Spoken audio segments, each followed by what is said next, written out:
श्रियकान्ताय कल्याणनिधये निधयेऽर्तिनाम् श्रीवेङ्कटनिवासाय श्रीनिवासाय मङ्गलम्।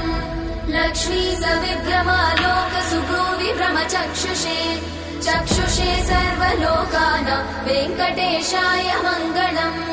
श्रीवेङ्कटाद्रिशृङ्गाग्रमङ्गलाभरणाङ्ग्रये मङ्गलानां निवासाय श्रीनिवासाय मङ्गलम्। सर्वावयव सौन्दर्य सम्पदा सर्वचेतसां सदा सम्मोहनायास्तु वेङ्कटेशाय मङ्गलम्। नित्याय निरवध्याय सत्यानन्द चिदात्मने सर्वान्तरात्मने श्रीमद् वेङ्कटेशाय मङ्गलम्।